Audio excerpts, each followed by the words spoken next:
राज्याच्या मुख्यमंत्री पदावरून शिवसेना नेत्यांनी पुन्हा एकदा भाजपला डिवचलंय। एकनाथ शिंदेच मुख्यमंत्री व्हावेत अशी इच्छा परिवहन मंत्री प्रताप सरनाईकांनी व्यक्त केली आहे। तर शिंदेंनी केलेल्या कामामुळे जनता त्यांना आपल्या मनातील मुख्यमंत्री मानते असं वक्तव्य केलंय मंत्री भरत गोगावलेंनी। काही दिवसांपूर्वीच खासदार प्रतापराव जाधव यांनीही अशीच इच्छा व्यक्त केली होती। त्याला सरनाईकांनी दुजोरा दिलाय। भविष्यात शिवसेनेचे आमदार आणि खासदार अधिक संख्येने निवडून आल्यास मुख्यमंत्री पदावर शिवसेना दावा करेल असंही त्यांनी स्पष्ट केलंय। त्यामुळे महायुतीतील अंतर्गत धुसफूस पुन्हा एकदा चव्हाट्यावर आली आहे। आता शिवसेना नेत्यांनी व्यक्त केलेल्या या इच्छेवर भाजपकडून काय प्रतिक्रिया येतात हे पाहणंही महत्त्वाचं असेल।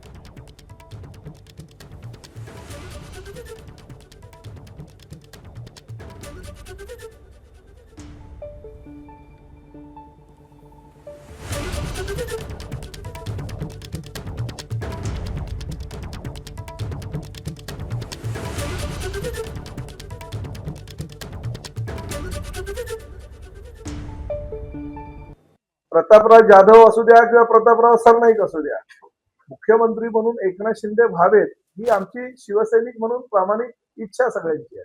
परंतु शेवटी मुख्यमंत्री होत असताना संख्याबळाला कुठेतरी महत्व असतं।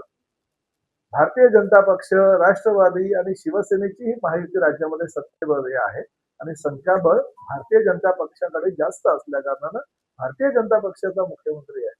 भविष्यामध्ये विधानसभेच्या निवडणुका झाल्यात, लोकसभेच्या निवडणुका झाल्यात, आमचे खासदार जास्त आले, भारतीय जनता पक्षापेक्षा आमचे आमदार जास्त झाले तर आम्ही मुख्यमंत्री पदावर दावा करू। मनातलं कारण पूर्वी त्यांनी जे काम केलेलं आहे त्या कामाच्या याच्यावरतीच लोकांनी त्यांना मनातलं केलेलं आहे। आता पुढचं बघूया काय असेल ते, परंतु आता सगळ्यांच्या मनातले आहेत। परंतु सध्याचे मुख्यमंत्री देवेंद्र फडणवीस आहेत। एबीपी माझा, उघडा डोळे बघा नीट।